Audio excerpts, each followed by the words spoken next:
Black women, wake up. Because she checked us. She clocked it.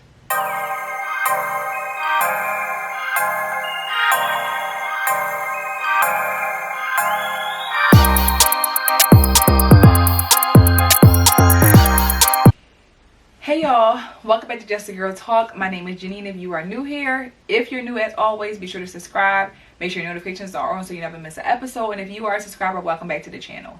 So y'all, we got to get right into it. Black women, it's time for us to wake up. We got to wake all the way up, because the stuff that is coming out, that's being said about us, which I don't believe is a lie, but I'm gonna play this clip and we're gonna come back and talk about it, because we gotta talk about it. I already knew I had him because there was simply no competition out there for me. But let's just look at it objectively. You had this average Black American guy who now was able to choose between what he was dealing with before and somebody completely new. And let me tell you, the moment I stepped into that man's life, he really didn't know how to deal with my femininity, because I was not loud. I was not screaming. I was not trying to, be louder than him. I didn't interrupt him, because that's not something that I learned from home. If somebody would speak, and especially a man, you would let that man speak, and then you would listen and then say whatever you have to say, right? So I was clean. I cooked. He didn't know what it was when a woman is actually in the room asking him, like, do you want something to drink? Before I got myself something to drink. Do you want something to eat? Before I started to eat my food, I would ask him, do you want to have a bite? I would come out of nowhere and just have a fruit bowl and just offer him some fruit. He didn't know none of this. So my husband, back then boyfriend, really thought this was a dream come true. He didn't know how to deal with none of this, because all this me coming through, just being nurturing by nature, his peoples and his family didn't even do that for him. Like the family, there is no family unit. The average family, especially Black American family, has barely a family unit. There is no breakfast, lunch, and dinner at set times. And these are things that I introduced my husband to with my family. Can you imagine that impact that I had on him back then? So gentlemen, do not be afraid of traveling. There are so many more women out there who are willing to take care of you. It doesn't matter if they're young. It doesn't matter if they're older. They are willing to take care of you, willing to work with you, willing to be a part of your life. You don't have to deal with whatever you are dealing with back in your hometown, because unfortunately, a lot of American women are lost in the delusional world that they are living in, and they don't even understand that they are going to be lonely for a long time, if not for the rest of their life. They say by choice, but I don't believe. I already knew. I don't know about you, but when I saw that, and I saw how confident that woman was, and how her whole aura was, like, I'm saying it, and it's a fact, and ain't nobody going to check me about it. Ain't nothing. It was very much like, who gonna check me, boo? Who gonna check me, boo? That was very much what it was giving. Like, really, who gonna check me? Because what I said ain't a lie. And I'm sorry, ladies. There was no lie in that video. There was no lie in that video about us Black American women, and how we treat Black men, and how we don't respect Black men, and how it's so easy for women of a different race, a different country, a different culture to come snatch our men up. It boils down to being feminine and how we treat our men. There's been so much conversation around, the passport bros, and, men leaving and going to get wives in different countries. And we always hear the conversation about, like, they just want women who are weak and who want to let them do whatever they want. And that's a way that we kind of just don't want to be held accountable as women. We want to blame it on, they just want a puppet, a slave. And it's like, who wants a slave, honestly? Like, what good man wants a slave? I want a woman who's going to just treat me right. We don't want to believe that it's about just how she treats, that they want a woman who treats them good, and those women treat them good. We don't want to believe that. I don't know why we don't want to believe that. I don't know why we have a hard time believing that that's how simple it is. It's so simple to just realize we gotta be conscious and mindful of how we treat our men, how we respect our men. And it's not easy. It's not easy when you grow up in a society that tells you about how you don't need a man, how you don't, men are worthless, especially black men. They're worthless. They don't mean anything. There ain't no good men out here.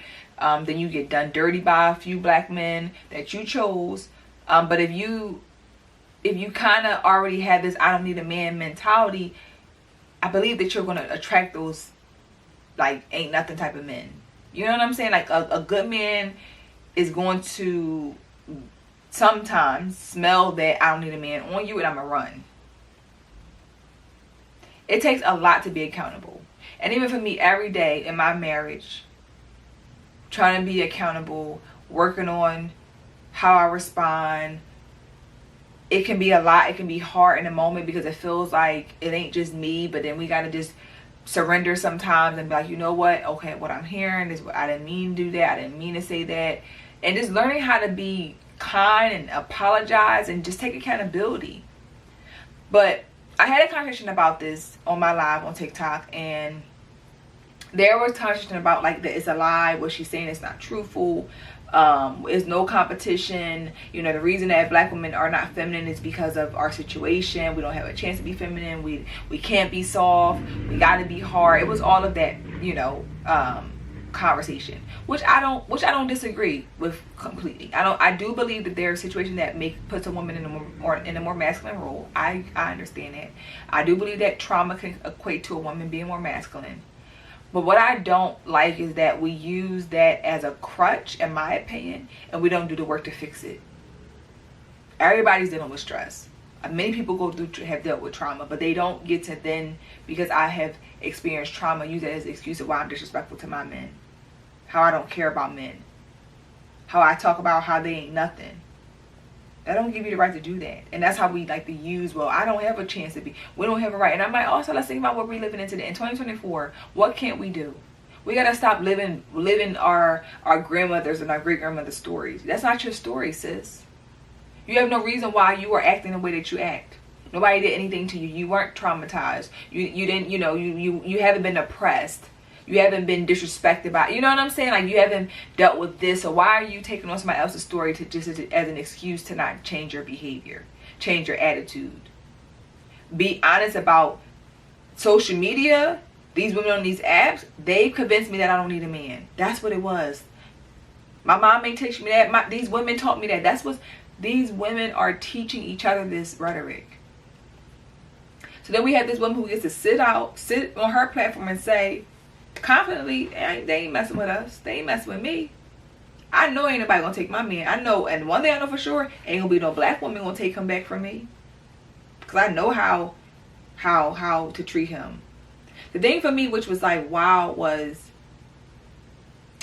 how she talked about how that man was not used to that stuff. He couldn't believe that a woman could do very simple things, which I think is simple, but when you think about the average woman, the average black woman, this stuff is a big deal when they talk about, I wish I would cook for a man. I ain't cooking for no man. I ain't wiping no dishes.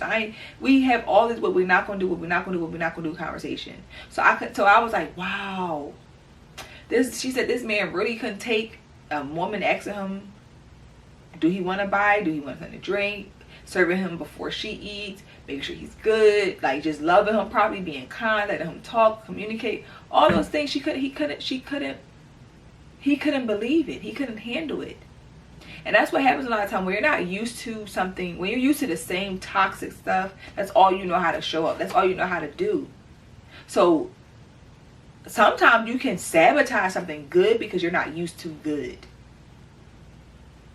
And that's what happens with a lot of us as women, that I believe that a lot of us have encountered a good man, but because you don't know how to deal with good men, you sabotage it. So that good man walk right out your life. Walk right out your life. And not every woman can be able to say that it was me. Every woman don't want to face the fact that a lot of women don't want to face the fact that you play a role in your relationship. It ain't a one-way thing. It's a two-way thing. It goes both ways, and until we start to recognize that it ain't just on him, it's on me as well, we can't change this. again, she spoke on the family dynamic in the Black community, how many of us are not raised to have family dynamics, you know, the routines, the breakfast, lunch, dinner together, just having family structure. We lost that, y'all. Sitting there at the table eating dinner together, we lost that. You know what I'm saying? We lost that because we lost it when we lost the family dynamic. You know, so there's no fathers in the home, mommy at work, the kids feeding themselves, the kid, like, you know, we've lost the family with structure. Where mommy was home to fix the dinner for the kids and sit down, and daddy come home and the dinner's ready because she takes the load off. But it's been years of this same continued I don't need a man type of mentality, and then we use the excuse of, well, we go through a lot of stuff as Black women. Okay. What does that what does that have to do with anything? Honestly, what you go through doesn't give you the right to be disrespectful to people. What you go through doesn't give you the right to now project and bleed on everybody else. It doesn't. I feel like this video should just be a wake-up call to Black women. That was for me, like, if I was out here single and I was out here struggling, I would be like, oh wow, sis really came for us. She ate us up. As Black women, she ate Black women up. And I think that the unfortunate side is we get so caught up in our feelings. We get so caught up in who's the messenger and the tone. But it's like, okay, if we're not tone police, if it wasn't a German woman, would we actually care? Would it really still bother you? Because I feel like if a Black woman would have said it, wouldn't change. If it was your mama saying it wouldn't change. I feel like we get just so we don't want to hear anybody call us out on our stuff. Anyone. And this, again, taking accountability is not always easy to do. It can be challenging to start taking accountability when you're not used to it. When this is like a uncomfortable situation for you, when you've been coddled, when you've been able to get away with whatever you want. Now somebody's holding you accountable and you don't know what to do with it. That happens a lot. You don't know what to do with it, how to handle it, how to respond. So then you get the unfortunate, aggressive nature, attitude. And I think, like, speaking for myself, I think it can be hard to not get in your feelings and then find yourself becoming more aggressive when you are emotional or in your feelings, right? Just that's with anybody, right? And as women, it happens. We can get very emotional, we can get very caught up in our feelings, and it can cause you to be more aggressive, right? And you have to figure out how to now work on that. Okay, I got upset. I need to do better. I don't need to get as aggressive. I didn't have to go about it that way. And it takes accountability to do that, though. It takes self-reflection. It takes sitting down with yourself. It takes sitting down and reflecting. And that's not what we're used to doing. We're not used to having that type of conversation because we sit in circles with other Black women who tell us that we can do whatever we want. Who tell us that we don't have to change. We tell women that, girl, you're not the problem, it's him. So we keep this thing going over and over and over again, that it just becomes a pattern. And then we have this type of stuff that women can sit around and talk about how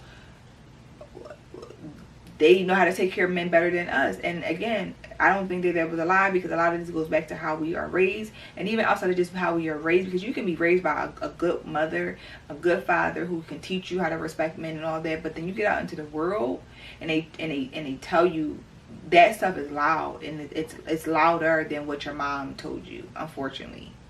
And then you get friends who tell you the same thing. So you can just get programmed into believing like what my mom told me wasn't. I mean, she did take care of my dad well, but the girls out here saying I don't need no man. So that's how I get caught up in that too. If you think about being masculine and how it can cause you to be, aggressive, I think we try to act like it's only situations that are so bad that we become that way. But it can be very simple things that can get us out of character and make us become more aggressive and masculine. That we have to also work on not letting throw us off or take us out of character, right? but that's also just learning how to I guess show up differently when you have a bad day. How do I say this differently? If I'm frustrated, how do I communicate that differently? It's like teaching yourself different ways to say how you feel. Like when people talk about all the time, like, we need to go to therapy, we need to fix this, we need to change this, we need to, you know, as black women, do better and heal from our stuff, right? It don't have to even be just trauma. Just heal from the pain that you caused yourself, heartbreak, disappointment, all those things. Going to therapy and still being in therapy and being combative, aggressive, and denial, therapy's not going to work. So like, again, it goes back to like, if you don't want to